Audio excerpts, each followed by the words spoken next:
Well good evening, अस्सलाम वालेकुम नाज़रीन। प्रोग्राम द लॉ शो के साथ ज़ाकिर ख़ान आपकी खिदमत में हाज़िर है। हमारा ये प्रोग्राम हर ट्यूसडे को वीनस टीवी पे लाइव होता है और इसमें आप हमें टेलीफोन कॉल कर सकते हैं। जो भी आपके कानूनी मसाइल हैं यूके में रहते हुए, तो आप इस प्रोग्राम में हमें कॉल करके इंफॉर्मेशन ले सकते हैं और आपको अपने मसले के सिलसिले में, जो भी कानूनी मसला है उस सिलसिले में अगर कोई गाइडेंस चाहिए तो इस प्रोग्राम में आप हमें कॉल कर सकते हैं। हमेशा की तरह चंद बातें जो प्रोग्राम के शुरू में मैं कहता हूँ वो रिपीट करूँगा, और वो ये कि नाज़रीन, प्रोग्राम का दौरानिया 1 घंटे का होता है। मेरी कोशिश होती है कि ज़्यादा से ज़्यादा इस प्रोग्राम में कॉल्स ले सकें। जो भी कॉलर्स हमें फ़ोन करते हैं, मेरी कोशिश होती है कि उनसे बात हो सके। तो बराए मेहरबानी अपनी कॉल मुख्तसर, सवाल मुख्तसर और एक तक महदूद रखें, ताकि हम जो भी कॉलर्स हमें कॉल करते हैं उनसे बात कर सकें। उसके अलावा जब भी आपकी कॉल थ्रू होती है नाज़रीन, तो बराए मेहरबानी अपने टीवी का वॉल्यूम ज़रूर बंद कर दिया करें, ताकि बग़ैर किसी डिले और डिस्टर्बेंस की आपकी मुझसे बात हो सके और टाइम ज़ाया ना हो। और तीसरा सबसे इम्पॉर्टेंट बात वो ये कि जब आपकी मुझसे बात होती है, तो चूँकि मेरे लिए पॉसिबल नहीं होता कि मैं आपका केस डिटेल में इस प्रोग्राम में डिटेल में डिस्कस कर सकूँ, तो मैं हमेशा ये कहता हूँ कि मुझसे बात करने के बाद अपने केस से रिलेटेड, अपने लीगल प्रॉब्लम से रिलेटेड जो नेक्स्ट स्टेप उठाने से पहले ज़रूर किसी भी वकील के पास जाके डिटेल में अपना केस ज़रूर डिस्कस कर लिया करें। तो ये रूटीन की जो है चंद बातें जो मैं हर प्रोग्राम में रिपीट करता हूँ, मैंने आपको बताई। नाज़रीन, उसके अलावा इमिग्रेशन, यूके के इमिग्रेशन कवानीन से रिलेटेड जो वक्तन फ़वक्तन अपडेट आती रहती है, वो भी मैं इस प्रोग्राम में बताता हूँ। और उसी से जो है प्रोग्राम का जो है वो आज का आगाज़ वो करते हैं। एक तो ये कि ETS टोइक से रिलेटेड, यानी कि जिन लोगों को जो अगर स्टूडेंट्स देख रहे हैं जिन्होंने टोइक का इंग्लिश का टेस्ट किया था और उनको मालूम होगा कि उसकी वजह से पिछले कुछ अरसे में काफ़ी टोइक जो है वो हाईलाइट हुआ है, और होम ऑफिस ने जिन लोगों ने टोइक ETS का वो टेस्ट किया हुआ था उनके वीज़ाज़ कैंसिल किए, डिपोर्ट किया, डिटेन किया लोगों को। और इसी सिलसिले से रिलेटेड जो है अपर ट्रिब्यूनल में एक टेस्ट केस जो था, उसमें जो ट्राइब्यूनल है उसने ये डिसीजन दिया कि जो होम ऑफिस है उसने मतलब उनके पास इतना एविडेंस नहीं है कि जिससे ये प्रूव हो सके कि जिन लोगों ने टोइक का जो है वो टेस्ट किया था तो वो उन्होंने किसी किस्म के डिसेप्शन से या गलत तरीके से किया था। तो होम ऑफिस के ख़िलाफ़ फ़ैसला हुआ है, और ये उन लोगों के जिन लोगों के केसेस इस वजह से रिफ्यूज़ हुए हैं होम ऑफिस ने किए हैं कि उन्होंने टोइक का जो है वो सर्टिफिकेट दिया था और उन पे ये एलिगेशन लगाया गया था होम ऑफिस की तरफ से कि जी आपने डिसेप्शन की है, आपने वो ख़ुद से नहीं किया था टेस्ट। तो उन लोगों के लिए ऑब्वियसली ये एक अच्छी न्यूज़ है कि वो चाहें तो उस सिलसिले में फिर अपना केस फॉलो अप कर सकते हैं। होम ऑफिस के ख़िलाफ़ फ़ैसला किया पर ट्रिब्यूनल ने, बड़ा मेजर किस्म का, और अब देखना ये है कि आगे होम ऑफिस इस सिलसिले में ऊपर अपील करती है कि नहीं करते। तो ये तो जो है अपडेट के हवाले से मैंने आपको बता दिया। जैसा कि आपको बड़ी अच्छी तरह मालूम है, हमारा स्क्रीन पे स्टूडियो का नंबर आ रहा होगा, इसी नंबर पे आप कॉल करके अब हमसे बात कर सकते हैं। तो प्रोग्राम का आगाज़ मैं अपने पहले कॉलर से करता हूँ। हेलो जी, वालेकुम अस्सलाम। कौन सा बोल रहे हैं? जी वसीम बोल रहा हूँ। कैसे हैं आप? ठीक है जी बिल्कुल वसीम साहब, आप सुनाएं कैसे हैं? ठीक है जी, ठीक ठाक। हमने इंडेफिनिट अप्लाई करना है पूरी फैमिली ने। हमारी डिस्क्रिशनरी लीव जा रही है दूसरे वाली कौन सी? पहले आपको 3 साल की मिली थी? हाँ जी, 3 साल की। जी तो मैंने पूछना था, मेरे बेटे को भी मिली हुई है, तो वो इधर बॉर्न हुआ था। तो अभी हम उसका अप्लाई नहीं करना चाहते, वो इसलिए कि अभी फीसें बहुत हो गई हैं। जी बिल्कुल। तो आया कि हम जब इंडेफिनिट हमें मिलेगा तो हम उसका सीधा रजिस्ट्रेशन के लिए भेज सकते हैं। तो जब हम उसका भेजेंगे वो फॉर्म MN1, तो उसमें कोई ज़्यादा वो हम ज़्यादा तंग तो नहीं करेंगे कि आपने इसका ओवर स्टे क्यों है, पहले इसको 3 साल जी की बिल्कुल। मिली थी, तो फिर आप ऐसा। जी बिल्कुल, आपका बड़ा अच्छा सवाल है। चूँकि फ़ीसें ऑब्वियसली जैसा कि आपको अंदाज़ा होगा भी कि जो अब होम जब इंडेफिनिट के लिए अप्लाई करते हैं तो तकरीबन मेरे ख्याल में 1875 पाउंड की फ़ीस है, 1875, और वो पर पर्सन है, पर एप्लीकेंट, यानी कि डिपेंडेंट के जितने डिपेंडेंट्स हैं उस हिसाब से फिर वो 1875 पर पर्सन होता है। तो आप का जो सवाल है वो बिल्कुल इस लिहाज से ठीक है। आपका बच्चा अगर यहाँ पे पैदा हुआ है और जब माँ बाप दोनों को या किसी एक को भी इंडेफिनेट मिल जाता है तो बच्चा जो है उसके लिए, अपने बच्चे के लिए आप डायरेक्ट रजिस्ट्रेशन के लिए अप्लाई कर सकते हैं as British citizen form MN1 पे। तो उनको, उनके लिए, बच्चे के लिए अगर आप अभी इंडेफिनेट के लिए अप्लाई नहीं करते तो कोई ऐसी प्रॉब्लम वाली बात नहीं है। आप बच्चे के लिए बाद में जब आपको इंडेफिनेट मिल जाता है तो आप बच्चे को रजिस्टर कर सकते हैं एज ब्रिटिश सिटीज़न, क्योंकि वो यहीं पे पैदा हुआ है। उम्मीद, और एज लॉन्ग एज वो अंडर 18 हो। उम्मीद करता हूँ कि आपको आपके सवाल का जवाब मिल गया होगा। बहुत शुक्रिया।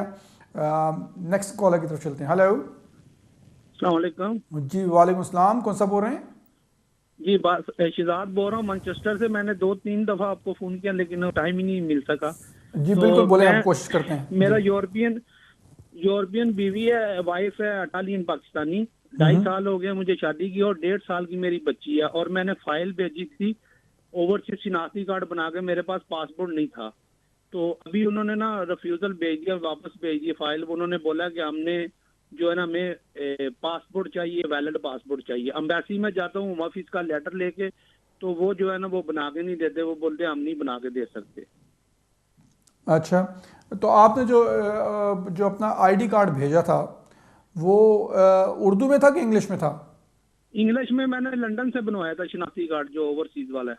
जी जी। तो आपको जब उन्होंने अभी रिफ्यूज़ किया तो अपील का राइट दिया है? अपील का तो राइट दिया उन्होंने। जी जी। तो आपको चाहिए ये कि अगर आपको अपील का राइट मिला है तो आप अपील करें इसमें, और कोशिश ये करें कि एम्बेसी के पास जब आप जाते हैं और वो कहते हैं कि जी आपको हम पासपोर्ट नहीं बना के देते, तो एम्बेसी से भी कोई इन राइटिंग लें कि वो आपको पासपोर्ट क्यों नहीं बना के दे रहे, और आप अपील करें।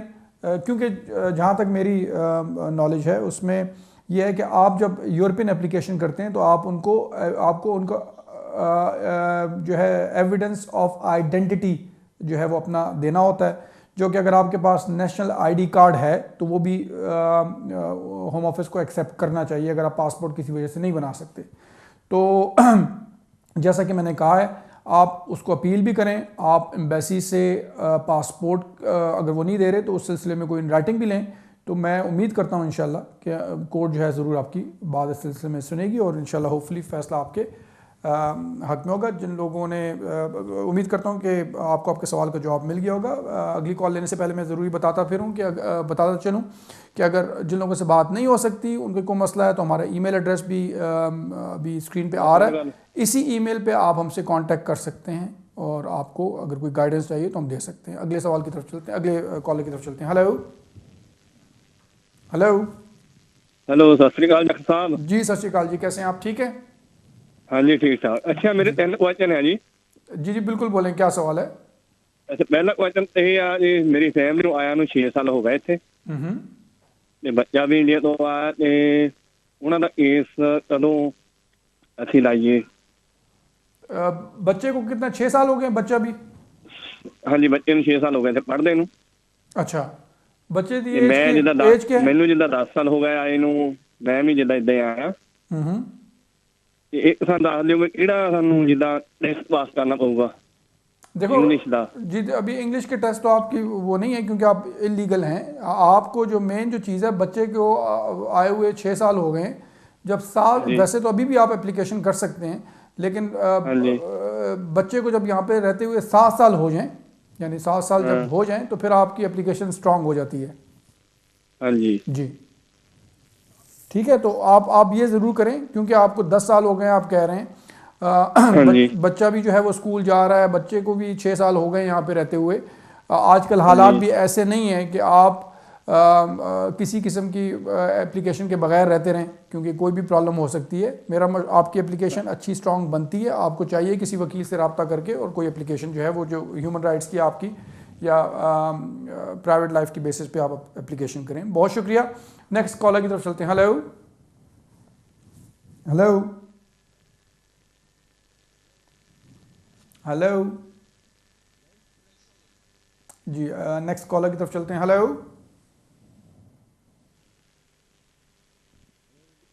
Hello hello. जी हेलो, कौन सा बोल रहे हैं? मैं साहिल बोल रहा हूँ। जी जी साहिल साहब बोलिए, क्या सवाल आपका? मेरा ताल्लुक अफगानिस्तान से, और मैंने यहाँ पे 2003 पे असाइलम क्लेम किया था। अच्छा। तो मेरा केस रिफ्यूज हो गया। हम्म। फिर मैंने फ्रेश क्लेम डाला, वो जो लीगेसी निकल आया था 2007 में, उस पर भी नहीं आया, नहीं दिया। तो मैंने 2009 पे रिलेशनशिप दिया, उसको भी इन्होंने रिफ्यूज कर दिया 2014 दिसंबर जुलाई में। 2009 में आपका, सॉरी 2009 में बाद आपके में निकल गया। मेरे रिलेशनशिप एप्लीकेशन दिया था। कौन सी एप्लीकेशन? रिलेशनशिप रिलेशनशिप, है, हाँ पार्टनरशिप। पार्टनरशिप डाला था। तो उसको इन्होंने रिफ्यूज कर दिया 2014 में, 5 साल बाद। दिसंबर 5 साल बाद रिफ्यूज कर दिया। हाँ, इन्होंने कहा कि रीजन ये बताया कि आपको हमने बुलाया है मैरिज इंटरव्यू के लिए, लेकिन आप हाजिर नहीं हुए, हालांकि मुझे खत कोई नहीं मिला था। तो इस रीजन पे मुझे डाला अंदर तकरीबन 5 महीने के बाद फिर से उसी केस को मैंने डाला। तो इन्होंने 5 महीने के बाद मुझे छोड़ दिया, और इसी केस को जुलाई 2015 में फिर से रिफ्यूज कर दिया। तो मैंने साइन छोड़ दिया वगैरह, अपील राइट दिया था, लेकिन 9 दिन था उसको, मुझे पता ही नहीं चला, अपील नहीं किया। तो अब क्या कर सकता हूँ मैं, क्या करूँ? नहीं, आपको अभी कब रिफ्यूज किया था इन्होंने? अभी इन्होंने जुलाई 2015 में फिर से रिफ्यूज कर दिया। साइन पे जा रहा था तो साइन छोड़ दिया मैंने। नहीं, तो आपको जब रिफ्यूज अभी जुलाई 2015 में किया, तो फिर आपको अपील राइट दिया था इन कंट्री? हाँ, 9 दिन था, लेकिन उस वक्त मुझे सोलिसिटर ने नहीं बताया। जब पता चला तो तकरीबन 20 या 25 दिन गुजर गया था। तो अभी आपके जो पार्टनर हैं अभी भी हैं आपके साथ? अभी भी है, हाँ। और आपका कोई बच्चा वगैरह भी है? नहीं, बच्चा नहीं है। और आपके पास प्रूफ वगैरह सारा कुछ है कि आप लोग इकट्ठे रह रहे हैं? प्रूफ तो 2006 या 7 से ही है। और अभी भी आपको कोई प्रॉब्लम है कि अफगानिस्तान में क्यों नहीं जा सकते? अफगानिस्तान में तो ऑब्वियसली प्रॉब्लम है, सब कुछ प्रॉब्लम है, तो मुझे भी प्रॉब्लम है, वो तो है। जी जी। तो मेरा चूंकि आपने अपील चूंकि नहीं की ना, अब अपील का टाइम तो निकल गया, तो मेरे हिसाब से आपको दोबारा से ये सारी अपनी सिचुएशन के हिसाब से बनाते हुए और एक नई एप्लीकेशन करनी चाहिए, और उसमें आप सारा एक्सप्लेन करें जो भी आपके साथ हुआ, आपको अपील का राइट मिला, आपको नहीं पता था या आपको नहीं बताया गया, तो बहरहाल आपको फ्रेश एप्लीकेशन जो है आपको करनी पड़ेगी, और फिर उसी हिसाब से फिर आपका जो है वो केस फॉलोअप किया जा सकता है। तो मेरा मशवरा ये है, किसी वकील के पास जाके अपना केस जो है वो सही तरीके से आगे चलाएं। बहुत शुक्रिया। नेक्स्ट कॉलर की तरफ चलते हैं। Hello hello hello. हाँ जी, हेलो। हेलो जी, हेलो। हाँ हेलो। जी जी हेलो जी, आपकी कॉल थ्रू हो चुकी है, बोलें कौन बोल रही हैं और क्या सवाल है आपका? ओके जी, सत श्री अकाल जी। जी सत श्री अकाल जी, कौन जी, बोलिए क्या सवाल है? हेलो, सत श्री अकाल जी। जी सत श्री अकाल जी, बोलें जी क्या सवाल है? पाजी मेरे 2 सवाल है मेरे। जी जी। मेरे 2 सवाल है। मेरे एक तो सवाल है कि मेरे बेटे ਦਾ ਤਾਂ ਮੇਰਾ 7 ਸਾਲਾਂ ਦਾ ਲੱਗਾ ਸੀਗਾ ਵੀਜ਼ਾ, 2.5 ਸਾਲ ਦਾ, ਤੇ ਹੁਣ ਅਸੀਂ ਦੁਬਾਰੇ ਉਹਨੂੰ ਨਿਊ ਕਰਨ ਨੂੰ ਦਿੱਤਾ, ਤੇ ਉਹਦੇ ਮੇਰੇ ਫਿੰਗਰਪ੍ਰਿੰਟ ਆ ਗਏ, ਮੇਰੇ ਬੇਟੇ ਦੇ ਨਹੀਂ ਆਏ। ਮੈਂ ਤਾਂ ਕਰ ਦਿੱਤੇ ਆ, ਉਹਦਾ ਨਹੀਂ ਲੈਟਰ ਆਇਆ ਹਜੇ। ਦੱਸੋਗੇ ਕੀ ਪ੍ਰੋਬਲਮ है ਜਾਂ ਕਿੱਦਾਂ? आपका लेटर कब आया? मेरे वीक हो जानी है। अच्छा, तो आपने खुद आपने खुद अप्लाई किया था, किसी वकील के थ्रू किया था? नहीं, वकील तो ਕੀਤਾ ਸੀ, ਤੇ ਉਹ ਕਹਿੰਦੇ ਆ ਵੀ ਏਦਾਂ ਹੋ ਜਾਂਦੀ ਅੱਗੇ पिछे, आगे पीछे हो जाता है जी, बिल्कुल आगे पीछे हो जाता है। अगर आप फिर भी चाहें तो अपने वकील को बोलें कि वो ज़रा होम ऑफिस से कंफर्म भी कर ले कि उन्होंने भिजवाया कि नहीं भिजवाया, लेकिन आगे पीछे वो उन्होंने बिल्कुल सही बात बोली, बाज़ वक़्त ऊपर नीचे हो जाता है, कोई ऐसी परेशानी वाली बात नहीं है। लेकिन आपका वकील जो है होम ऑफिस को फ़ोन करके भी पता कर सकते हैं। ठीक है जी। दूसरा सवाल आपका क्या था? बस यही से कहा भी ऐसा कोई प्रॉब्लम तो नहीं है कि नहीं, कोई प्रॉब्लम नहीं है। आप अपने वकील को बोलें कि होम ऑफिस से फिर भी पूछ लें कि, या उनको लिख लें या उनसे पूछ लें फ़ोन करके कि जी आपका बायोमेट्रिक का लेटर आया, आपके बच्चे का नहीं आया, ताकि वो कहीं ऐसा ना हो कि इधर उधर हो गया हो। जी बहुत शुक्रिया। नेक्स्ट कॉलर की तरफ चलते हैं। Hello hello hello. जी जी। हेलो जी जाकिर साहब। जी कौन सा बोल रहे हैं? जी जाकिर साहब, अब्दुल हकीम बात कर रहा हूँ। मुझे क्वेश्चन पूछना था। जी बिल्कुल पूछें। इसमें दो चीजें थी जी कि ये विजिट वीजा के लिए, जो फैमिली विजिट के लिए लोग यहाँ पे आते हैं, जी मतलब फॉर एग्जांपल मैं पाकिस्तान से किसी को, मेरे भाई और उनकी फैमिली आना चाहते हैं, तो उनके लिए क्या विजिट वीजा की रिक्वायरमेंट है? मुझे यहाँ से कोई स्पॉन्सरशिप लेटर देना है या उसकी क्या जरूरत है? मतलब अगर दे आर वेल ऑफ, वो खुद से अपना सब अफोर्ड जी जी हमारे पास। जी जी सेकंड कि उसकी क्या रिक्वायरमेंट है? सेकंड ये कि जो फैमिली विजिट के लिए आते हैं लोग, उनका अगर रिफ्यूज हो जाता है वीजा और वो अपील राइट्स, आई हर्ड के दीस डेज होम ऑफिस वो नहीं दे रहा अपील के राइट्स फैमिली विजिट के लिए भी, तो इस पे जरा प्लीज थोड़ा सा आपका नाम क्या, सॉरी आपने नाम क्या बताया था? अच्छा मुझे ज़रा बताया जा रहा है ब्रेक का टाइम हो गया, आप जो आप किधर जाइएगा नहीं, ब्रेक के बाद इंशाल्लाह आपके सवाल से ही स्टार्ट करूंगा और आपको जवाब दूंगा, किधर जाइएगा नहीं, थोड़ी देर में